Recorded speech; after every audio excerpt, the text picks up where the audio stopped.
Estão felizes nessa manhã? Cheios do Espírito Santo? Glória a Deus, que saudade a gente poder estar aqui com vocês, de ver vocês todos aqui, algumas carinhas assim que a gente sabe que estão nos desafios, conclusão de curso, essas coisas, né? Mas a gente celebra as vitórias e a Santa Ceia parece que é um ponto de encontro especial. E eu gostaria, nessa hora, de orar junto com vocês para a gente poder meditar na palavra de Deus, que eu tenho certeza que o Senhor também preparou algo especial para cada um de nós. Curve as suas cabeças nessa hora, vamos falar com o Senhor por um breve momento. Amado Pai Celestial, Senhor, nós estamos aqui na Tua casa, Pai, para ouvir a Sua voz, para, meu Pai, escutar, meu Pai, o que o Senhor tem para nós nessa manhã, Deus. Que o Senhor possa, meu Pai, trazer algo novo, que o Senhor possa, meu Pai, alcançar os corações, que o Senhor possa ministrar de acordo com a Tua vontade, Pai, aquilo que nós precisamos nessa manhã. E no Teu nome, Pai, nós te agradecemos. Amém e amém. Queridos, eu queria convidar vocês a abrir sua Bíblia comigo no livro de Mateus. Mateus, capítulo 22. E eu quero refletir com vocês num texto da palavra de Deus que se encontra neste livro. Mateus, capítulo 22.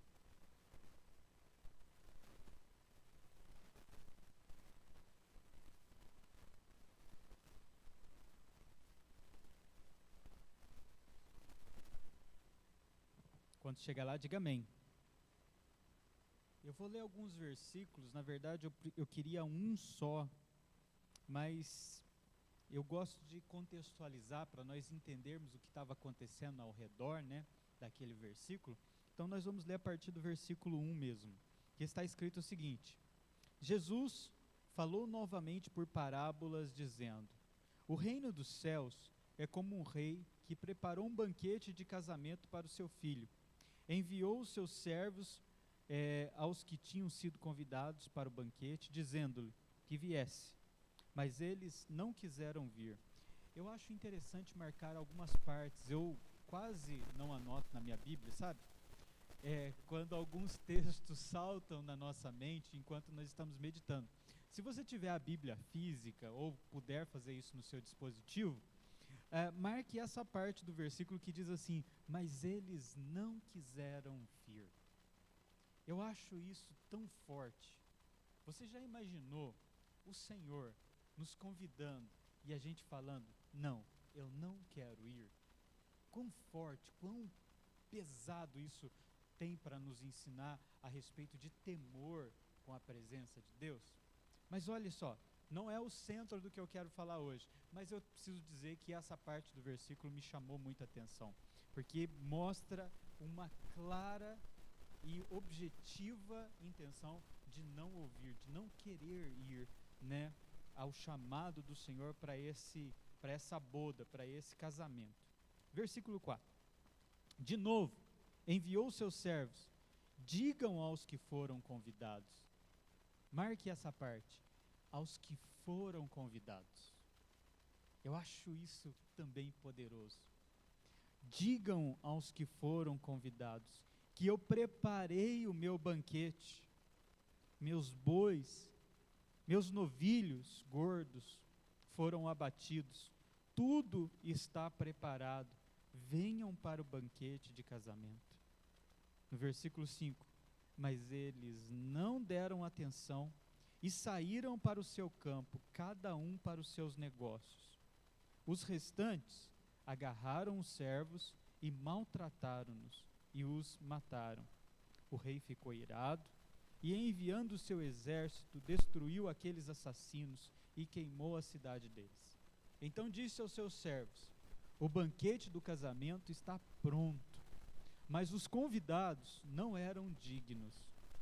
Vão às esquinas e convidem para o banquete todos os que vocês encontrarem.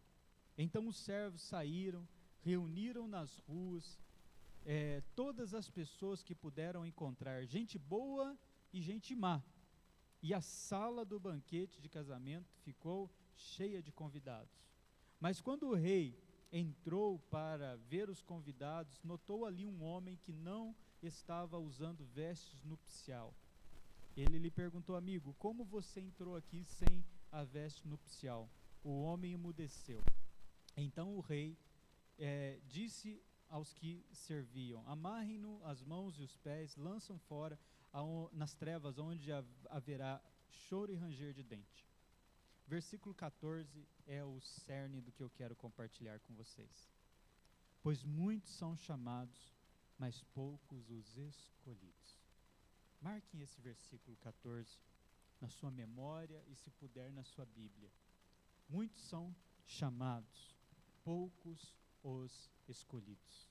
Eu tenho certeza que você já ouviu essa frase alguma vez na sua vida.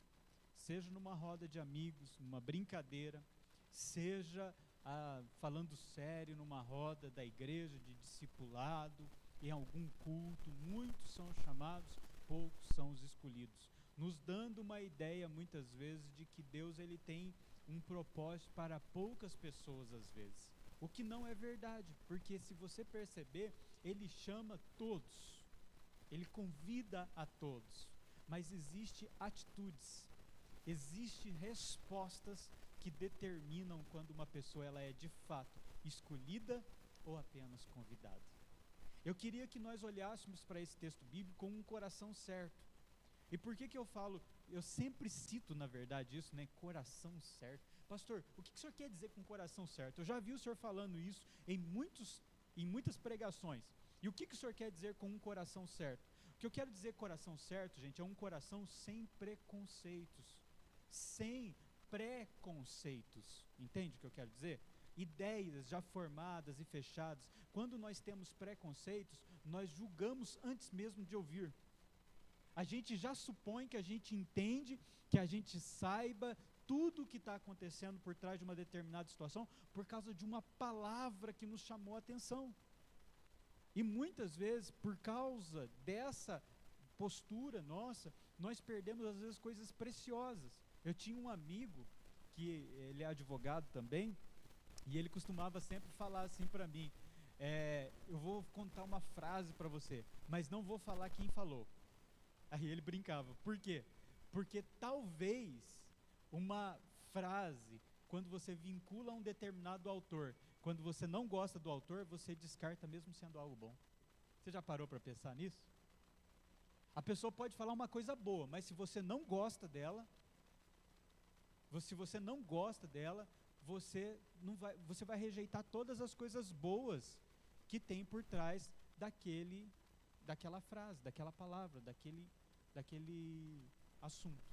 Então eu queria que você tivesse o coração certo. O que é um coração certo então, pastor? Um coração certo é quando a gente está desarmado. Você entende? Eu vim aqui, estou na casa de Deus. Deus quer falar ao meu coração, uma palavra de Deus. Eu quero ouvir com um ouvido atento. Para a gente entender, porque existe um contexto histórico. Se você for trazer para o contexto atual, tem certas coisas aqui que você vai falar, isso aqui é uma injustiça social. Imagina, o rei mandou lá matar todo mundo. Parece o meu filho explicando como que foi a guerra dos Incas, Astecas e os Maias. Já contei para vocês? O João Vitor, uma vez, nós estávamos numa roda de adolescente, eu brinquei, né, com eles, assim, né, sobre os Incas, Astecas e os Maias, que a gente aprende lá na escola. E aí eu falei, João, você já ouviu? Ele, já, pai. Falei, então conta para nós a história. Ele virou assim e falou assim, morreu todo mundo. Simples, né? Já contou, já resolveu tudo. Então, quando eu falo isso, a gente tem um contexto histórico, gente. Era outro momento da história, a cultura era outra. Então, tem certas coisas que hoje não se aplicam mais, porque a sociedade evoluiu. Mas o cerne, o princípio ainda continua por trás. Princípios são imutáveis, são inabaláveis, são como a coluna de uma construção. Você pode mudar a cor da parede, você pode mudar às vezes até uma parede de lugar, mas se você cortar uma coluna, a sua construção cai. Então princípios são imutáveis, e eu quero que vocês percebam o princípio.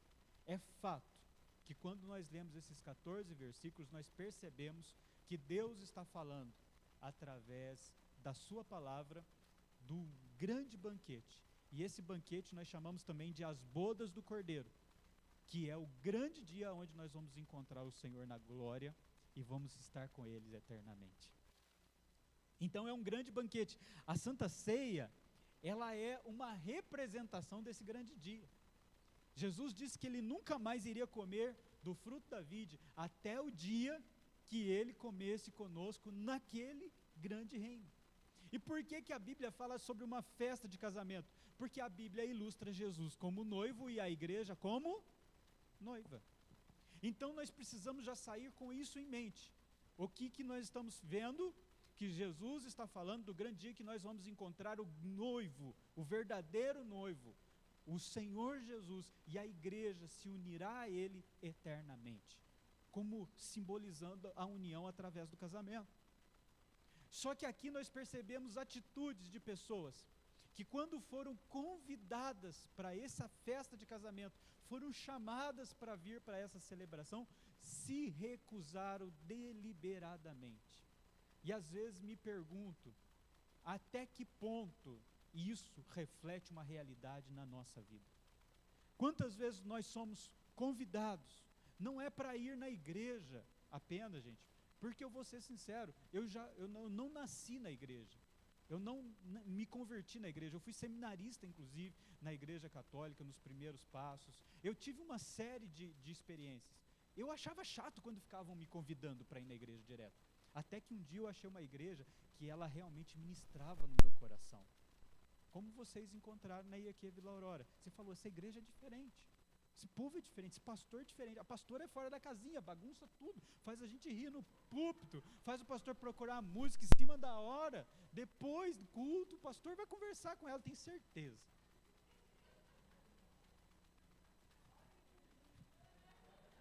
Imagina, totalmente sistemático. Programa ontem, falei para ela cedo, vai dormir que eu vou preparar o culto de amanhã. Preparei o culto, tudo certinho, trouxe tudo certinho para o Charles. Ela chega aqui e faz isso. Tira tudo, que tem que sair. É uma benção, né? É uma benção. Eu também te amo, viu? Depois de alguns anos você descobre que não vai mudar mais, né, gente? Não adianta. Então é melhor aceitar que dói menos. Mas enfim, a gente acha uma igreja que se identifica, acabei me identificando e fiquei na igreja. Mas não é ser convidado para uma igreja.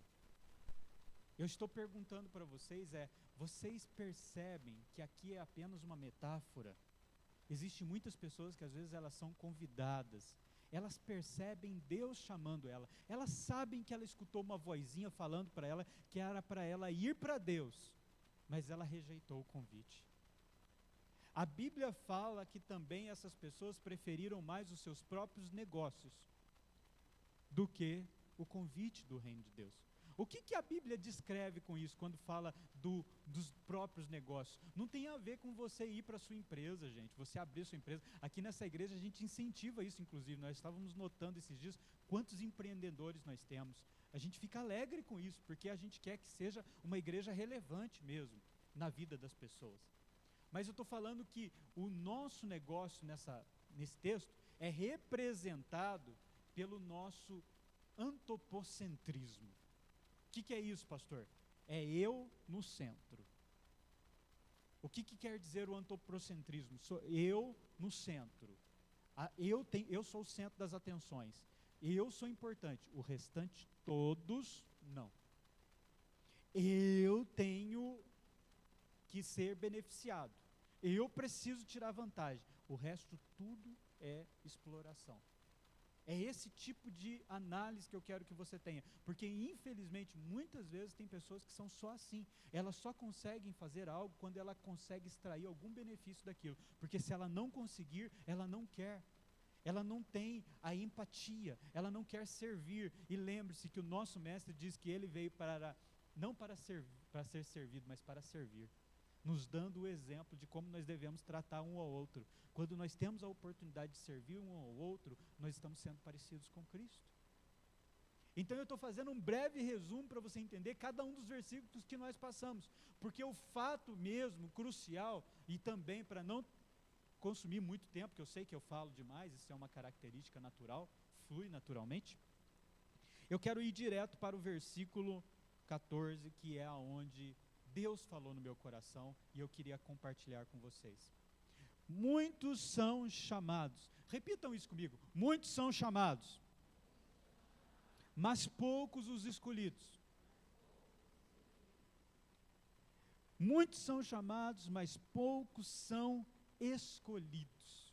Gente, como que o dia que eu fiz esse devocional, que foi no dia 2 de fevereiro, e eu vou anotando, e Deus vai falando no meu coração, e eu visito as minhas notas às vezes, e aí eu vou percebendo e vou desenvolvendo as mensagens depois que eu vou pregar. Chamado e escolhido. Eu quero que você perceba que nesse versículo a Bíblia faz diferença entre uma pessoa chamada e uma pessoa escolhida. E eu comecei a considerar que muitas vezes, até no seio do Evangelho, as pessoas têm usado essa palavra de forma errônea. Nós usamos chamado como se fosse um cargo que nós temos. Eu tenho um chamado para ser pastor. Alguém já ouviu alguma coisa do tipo? Eu tenho um chamado para ser missionário. Eu tenho um chamado. Tem gente que até usa no feminino, né? Eu tenho uma chamada. Eu já vi também isso. Quantas vezes eu vi esse termo? Né? Tem um chamado, como se fosse a nossa vocação fosse aquele chamado. Eu quero que você entenda que eu não estou criticando, e por favor, nós não vamos reinventar a roda. Quando você escutar isso de novo, você vai entender que o pastor falou de vocação e não somente da palavra chamado nesse versículo 14. Nós temos que ver a palavra chamado dentro do versículo 14. Muitos são chamados, mais ou menos assim: ei, vem aqui. Deus vai virar para muitas pessoas e vai falar: convide, tragam para a festa, venham para a festa, venham para a boda, venha para o reino de Deus. Muitos escutam essa voz chamando, mas poucas pessoas conseguem ser escolhidas para isso. E quando eu digo poucas, por que escolhidos para isso? Como se fosse poucos o que fosse atender a festa. Por causa da atitude que as pessoas têm. Você não pode obrigar alguém a ir para uma festa. Da mesma forma que você não pode obrigar a pessoa a ir para o reino de Deus. Se eu tivesse capacidade, gente, de pregar uma mensagem, e aquela mensagem convencesse São Paulo inteiro. Você já imaginou que top? Hoje, terminou esse culto, amanhã, a IEQ Vila Aurora tem 11 milhões de membros. Aleluia! Fora a região metropolitana, né? Porque se a gente tiver um pouquinho mais de fé, a gente pode chegar nos 20. Para a glória de Deus. Seria uma coisa extraordinária. Seria uma coisa extraordinária. Que não precisasse, né? 11 milhões, né? Eu estou sendo muito pretencioso. Pudesse ser igual Pedro. Se terminou a pregação, 3 mil. Tá bom. Tá legal também. Aleluia. Se eu tivesse essa capacidade de convencimento, eu faria. Mas o fato é que a Bíblia fala que nos últimos dias o amor de muitos, se não quase todos, se esfriaria. Então as pessoas ouvem. Elas escutam a informação. O Evangelho se torna informação, mas não se torna transformação. Porque não entra no interior da pessoa, a pessoa não permite que isso aconteça. Por isso, vai acontecer a diferença entre uma pessoa que é escolhida e uma pessoa que é chamada. Na verdade, todos são chamados. Diga comigo, todos são chamados. Sim, de fato, todos são chamados. De fato, a Bíblia fala no capítulo 24 de Mateus, se nós continuarmos lendo, que é um requisito para a volta de Jesus, que todos sejam chamados. Nesse contexto que eu estou falando para vocês. No contexto de quê? Ser convidado, ouvir o Evangelho, de ser chamado para vir para o reino de Deus, ter a oportunidade de falar sim ou não. Todos precisam ter essa oportunidade. O reino dos céus será pregado em todos os povos, em testemunho de todas as nações, para depois vir o fim. Está escrito em Mateus 24. O capítulo 24 vai tratar sobre isso. Mas escolhidos serão poucos que atenderão a esse chamado. Por isso que poucos serão escolhidos. E eu comecei, quando eu estava preparando essa palavra, meditar na palavra de Deus sobre as características de uma pessoa chamada e uma característica de uma pessoa escolhida. E eu, em nome de Jesus, eu gostaria que você colocasse isso no seu coração, para que hoje, Se você sair daqui com essa palavra no seu coração, eu sei que você vai ter uma visão totalmente diferente do Evangelho. Uma pessoa chamada, um chamado, ele vai escutar do Senhor um versículo parecido mais ou menos com o que está lá no versículo 11, capítulo Mateus 11, versículo 28. Capítulo 11, versículo 28. Você tem ideia do que Jesus falou lá em Mateus 11, 28? Uma pessoa chamada escuta isso do Senhor. Como que é, pastor? Vinde a mim, todos os que estáis cansados e sobrecarregados, e eu vos aliviarei. Eu não vou falar uma palavra de peso, de maldição, porque existe algo diferente quando você é escolhido. Mas para quem é chamado também existe bênção. Sabe por quê? Porque Deus é bom. Vira para o irmão da direita e da esquerda e fala para ele assim: Deus é bom. Gente, é bom ser chamado. A Bíblia fala que quando você está cansado, sobrecarregado, a Bíblia fala que quando você escuta esse chamado e você vai até o Senhor, você é aliviado. Então ser chamado é bom, é bênção, só que existe algo mais. Você percebe? Existe algo mais da parte de Deus. Porque quando você tem um peso, você tem um cansaço, você tem uma enfermidade, você tem uma doença, e aí você tem uma promessa de Deus que fala que Ele vai te aliviar, eu tenho certeza que você vai se chegar na igreja, e se você receber essa graça, essa bênção, você vai sair radiante e grato ao Senhor. E aquilo ali para você vai ser muito bom. E a minha pergunta para você vai ser a seguinte agora: qual que é o próximo passo? Mas pastor, tem próximo passo? Aí que está o problema. É aí que mora a diferença entre um chamado e um escolhido. Um chamado olha para Deus somente como alguém que pode dar alguma coisa para Ele. Ele está no centro. E se ele não receber, ele vai ficar magoado.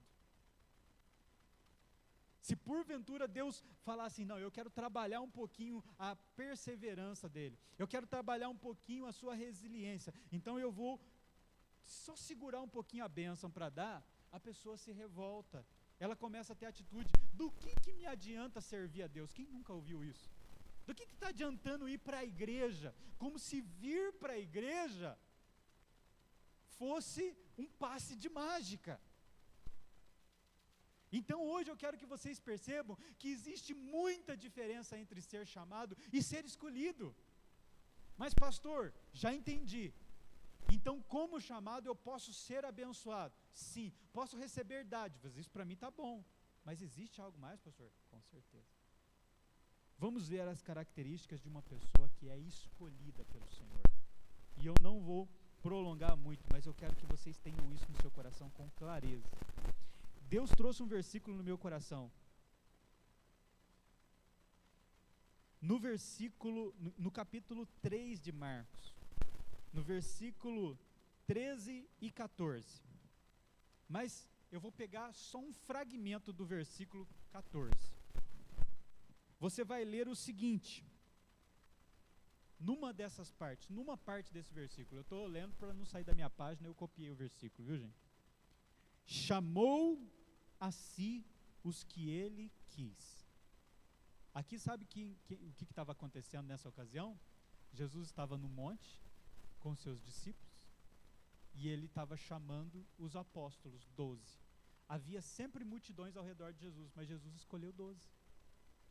Então quando você vê Jesus escolhendo 12, você já percebe qual que vai ser a diferença entre um escolhido e um chamado. Toda aquela multidão estava sendo chamada para o reino de Deus, para ouvir as boas novas do reino. Mas 12 foram escolhidos. A Bíblia fala que Jesus chamou a si os que ele quis, escolheu 12. E aí, o restinho do versículo 14 vai falar assim: para que estivesse com ele. E eu comecei a notar algumas coisas daquela característica daquelas pessoas que Jesus escolheu. Número 1, estar com ele foi uma das características. Número 2, enviar para pregar, representar ele, expulsar demônios também. Em outras palavras, a diferença crucial entre ser escolhido vai determinar, e um chamado, vai determinar em qual ponta você está. Você pode estar só aquele que recebe, ou você pode ser aquele que dá. É por isso que a Bíblia fala, é melhor dar do que receber, porque você só pode dar uma coisa que você tem. Se você está recebendo, você não tem nada. Quantos entendem o que eu estou querendo dizer? Eu quero que você olhe para isso com o coração certo mais uma vez. Mas pastor, me parece que ser escolhido vai dar trabalho demais. E quem falou para você que a vida como um todo não dá trabalho? Ou você não tem que ir para o seu emprego, ou você não tem que dar satisfação para ninguém. Ou você, quando você casa, então aí que você tem que dar satisfação mesmo, né? Você entra no regime semi-aberto, você só pode sair para trabalhar. E tem que voltar para dormir todo dia. Devolvi. Aleluia. Vai para a salinha também, né? A salinha lá é recíproca. Você percebe a diferença? Gente, a vida é feita de responsabilidade o tempo todo. E muitas vezes a gente está querendo tirar a responsabilidade daquele que deveria ser a nossa primeira e maior responsabilidade. Nós deveríamos dizer sim para o Senhor antes de dizer sim para o nosso cônjuge. E a pastora Débora concorda porque ela sabe que ela só confia em mim porque eu disse sim primeiro para o Senhor. E nós temos um casamento abençoado por causa disso. E ela sabe que Deus vem antes dela na minha vida. Então a gente precisa entender que princípios não podem ser mudados, por mais que a cultura da sociedade mudou. A cultura da sociedade vai falar que o meu discurso agora está sendo retrógrado. Está falando que eu estou sendo tapado, vai falar um monte de coisa, um monte de crítica podem desferir. Todavia, entretanto, eu quero te dizer, existe algo diferente quando você é escolhido do que quando você é chamado. E eu quero, antes de irmos para a ceia, mostrar mais algumas características do que é ser escolhido, num único versículo. Pode ficar tranquilo, viu? Não vou demorar, não. Já entenderam a linguagem, né, gente? Era para ser discreto. Pior que eu não anotei o número do versículo, mas salvo engano é 2 Pedro, ou é 1 Pedro 2,9. Eu vou ter que ir lá. 1 Pedro 2,9. Depois eu anoto para o próximo culto. 1 Pedro 2,9. Vamos ver se é isso mesmo.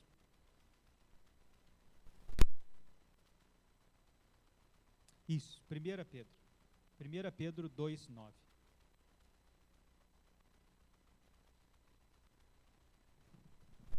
Amém?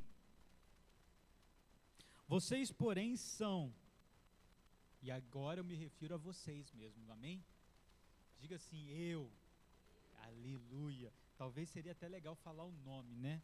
Para contextualizar o versículo. Eu, pastor Alessandro, pastora Débora, Charles, eu sou a geração eleita, sacerdócio real, nação santa, um povo escolhido, exclusivo de Deus, para anunciar as grandezas daquele que os chamou das trevas para a sua maravilhosa luz. Olha a diferença dos dois verbos no mesmo versículo. Deus te chamou das trevas para a luz. Quando você vem para a luz, você se torna um povo exclusivo, você se torna um sacerdócio real, exclusivo. Isso significa que é só o Senhor. É só o Senhor. Quando eu entendo a diferença de ser escolhido, é isso. Ser chamado, muitas vezes eu estou ali à margem, eu estou ainda pegando alguns fragmentos das bênçãos de Deus, e isso é bom, porque estar perto de Deus é bênção certa. Por isso que muitas vezes eu falo aqui na igreja, as pessoas podem me achar, às vezes, até meio diferente de outros pastores. Eu não vou nem entrar no mérito de ser abençoado financeiramente, porque para mim é ponto pacífico. Você é abençoado só porque você está com Deus. Eu tenho certeza, o seu futuro vai ser brilhante, vai ser muito abençoado. Eu não preciso nem falar disso, porque eu sei que Deus vai fazer isso na sua vida, porque você está com Ele. Mas quando eu sou escolhido, quando eu sou uma geração, olha para você ver essas características do povo escolhido. A Bíblia fala que é escolhido, que é um reino de sacerdote, que é uma nação santa, e é uma propriedade exclusiva. O que você faz com uma propriedade exclusiva? Todo mundo tem acesso? Todo mundo pode usar?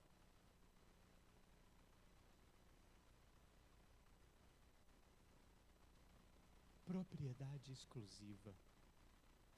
Quando Deus tem exclusividade na nossa vida, sabe o que é? Olha a palavra que Deus trouxe no meu coração. Como que isso falou comigo? Ele chamou para estar com Ele. Não é para vir à presença dEle e depois ir, mas era para estar com Ele. A diferença entre ser chamado e escolhido é estar com Cristo. É estar com Cristo. É ser exclusivo. É entender que isso vai trazer responsabilidade, sim. Eu vou ser enviado, às vezes, para uma missão de pregação, mas eu vou estar com Ele. Amém? Eu sei que essa mensagem é uma mensagem que nos leva à reflexão. E eu queria orar por você. Se você puder colocar sua mão direita no seu coração, eu quero orar por você nessa manhã. Pai Santo, Deus Todo-Poderoso, Senhor, eu quero orar, meu Pai, que nós possamos ter o desejo mesmo de sermos escolhidos, Deus. Assim como aquela ansiedade que nos dá, Pai, quando nós estamos sendo, meu Pai, selecionados para fazer parte de um time de futebol. Nós estamos ao redor da quadra, meu Pai, e nós estamos formando os times que vão entrar na quadra, e nós queremos ser escolhidos, meu Pai, para poder fazer parte desse time, para entrar no time, para estar no time, para jogarmos, ó Deus, que nós possamos, meu Pai, olhar para o reino de Deus com esse mesmo entusiasmo. Muitas vezes nós vemos pessoas, meu Pai, que eles têm um ânimo, eles perdem, meu Pai, às vezes até mesmo os seus protocolos, a sua compostura, meu Pai, quando eles vão fazer algo que eles gostam, que nós possamos estar apaixonados pelo reino de Deus desta forma, empolgados, porque nós fomos escolhidos para estar com o Senhor, Pai. Que essa palavra seja guardada no coração dos teus filhos, ó Pai, que nós possamos desejar as bênçãos sim, mas muito mais fazer parte daqueles que distribuem bênção. Quando alguém chegar perto de nós, eles não somente ouvirão palavras, meu Pai, de que nós somos abençoados, mas eles serão abençoados por causa da bênção que está sobre a nossa vida. Senhor Deus, eu oro que a Tua palavra caia em cada coração e seja germinada como uma boa semente e produza muitos frutos, e frutos que vão ficar para a vida eterna. E todos que concordam digam amém e amém. Amém, graças a Deus. Neste momento, ainda em reflexão, tudo isso é possível, e esse chamado aconteceu por causa de Jesus Cristo, que morreu na cruz do Calvário e nos abriu um caminho. Ele é aquele que nos reconcilia com Deus. E estando nele, nós estamos eternamente com Deus, estamos eternamente vivos e podemos desfrutar eternamente da sua presença. Com essa mesma reflexão, os diáconos vão passar, você pegue a sua ceia e continue meditando em tudo o que significa o sacrifício de Jesus, em tudo que representa para você. É um chamado. Você se sente escolhido? Se você é escolhido, você participa da ceia do Senhor. Você não rejeita, você não diz não. Você é exclusivo. Tudo em você é por Ele, dele e para Ele. Aleluia, Jesus.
na sua mão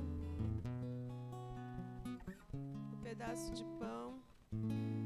E nós vamos consagrar ao Senhor, porque representa, é para que você se lembre que assim como o trigo precisou ser moído, a massa precisou ser muito amassada, Jesus Cristo foi moído. Todas as pressões que você sofreu, Ele já sofreu. Todas as ansiedades, preocupações, Ele passou por tudo isso. Ele sabe o que é padecer.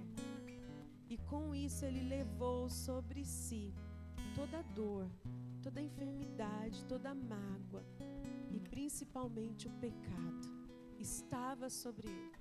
E por causa desse seu sofrimento, do seu sacrifício, você é livre, você é salvo, você é sarado, você pode ter vida e vida em abundância.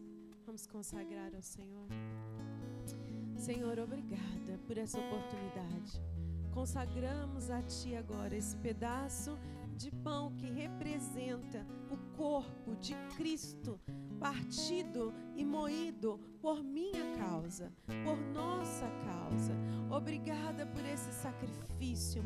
O Senhor já levou sobre si toda a transgressão, o Senhor levou sobre si toda a iniquidade, o Senhor levou sobre si todas as dores que eu passo, todas as preocupações e ansiedades, o Senhor já levou sobre si. E hoje eu estou aqui, nós estamos aqui nessa manhã para nos lembrar disso, que o Senhor já levou sobre si, já está consumado. Não é algo que o Senhor vai fazer, é algo que já está feito, já está pronto, e o Senhor nos chama a tomar posse disso.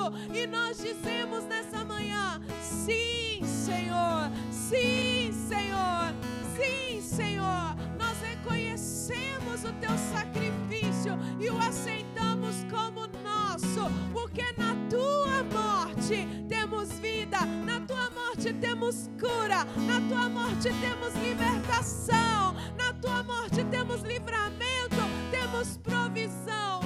Obrigada, Senhor. Nós tomamos posse disso, e que todo esse tempo ao redor da mesa com os nossos irmãos possa fortalecer a nossa fé para desfrutarmos de todos os benefícios da cruz do Calvário, em nome de Jesus. Assim Ele tomou e partiu. Peguem, comem, este é o meu corpo que foi moído por vós. Façam isto em memória de mim. Comamos todos em nome de Jesus.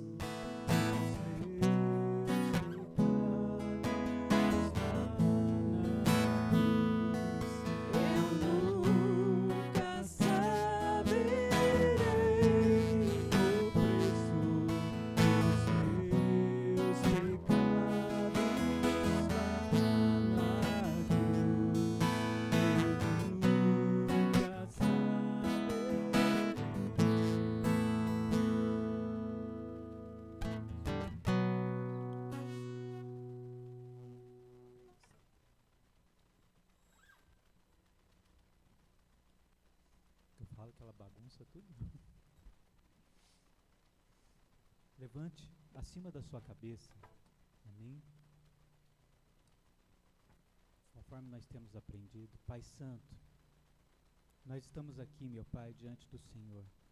Ouvimos a sua palavra e entendemos hoje, Pai, que pelo sangue derramado na cruz nós não fomos apenas comprados, mas nós fomos escolhidos, meu Pai, para estar com o Senhor.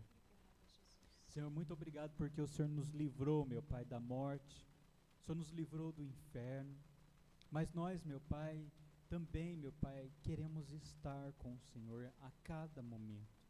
A sua palavra hoje, meu Pai, ela nos edificou nesse sentido, que nós possamos, meu Pai, no teu nome, entendermos, meu Pai, o grande chamado, que possamos entender, meu Pai, a voz do Senhor, meu Pai, que nos escolheu, entender que não importa, meu Pai, os pecados, as dificuldades, conforme nós vemos, meu Pai, o teu sangue, ele é um filtro, ó Deus, que nós podemos olhar para Deus através dele e ver que fomos perdoados, e sabermos que fomos perdoados, e podemos chegar diante de Deus, e sabermos que Deus vai olhar através do teu sangue, e não vai ver mais os pecados, as falhas, mas vai ver, meu Pai, povo escolhido, Aleluia. Geração eleita. Glória a Deus.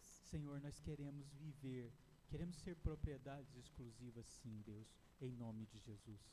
Assim eu oro e consagro, em nome do Pai, do Filho e do Espírito Santo, esse suco da uva, Pai. E tomamos todos em nome de Jesus.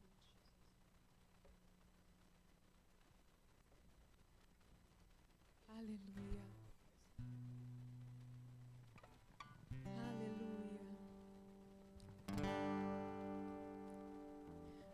Deus enviou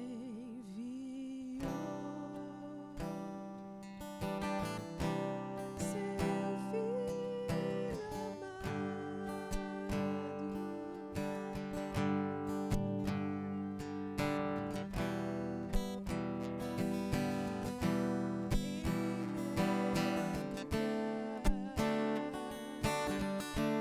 na cruz sofrer por meus pecados, mas ressurgiu e vivo com o Pai está, porque Ele vive, posso crer no amanhã, porque Ele vive. Temor não há, mas eu bem sei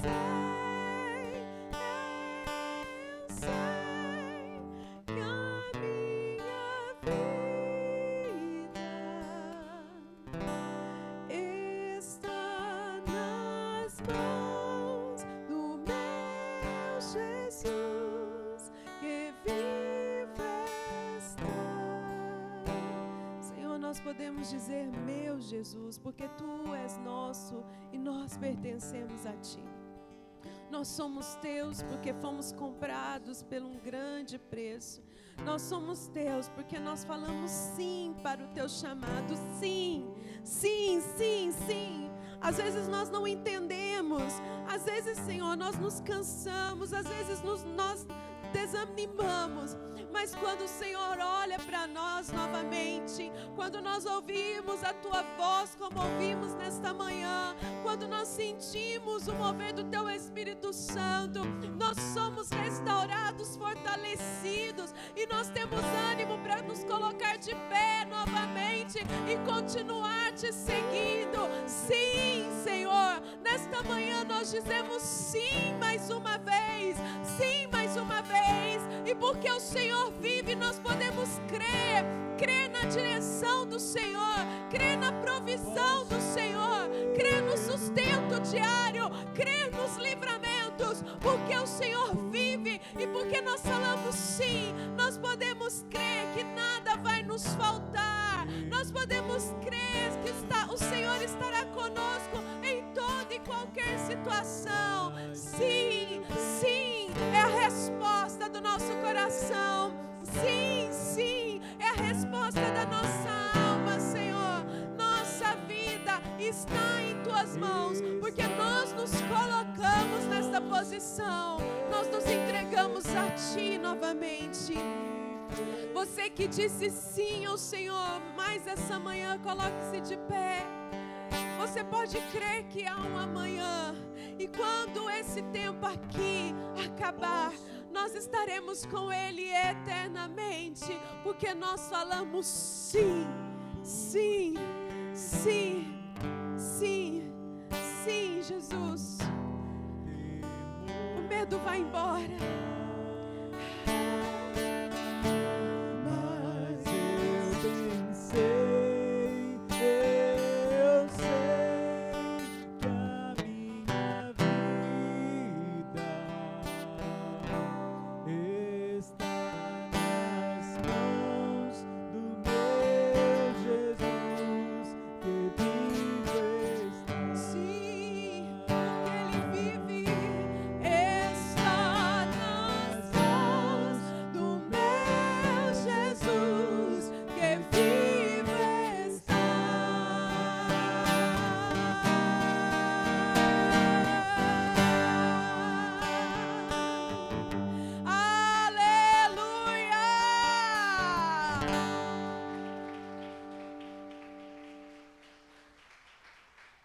Glória a Jesus.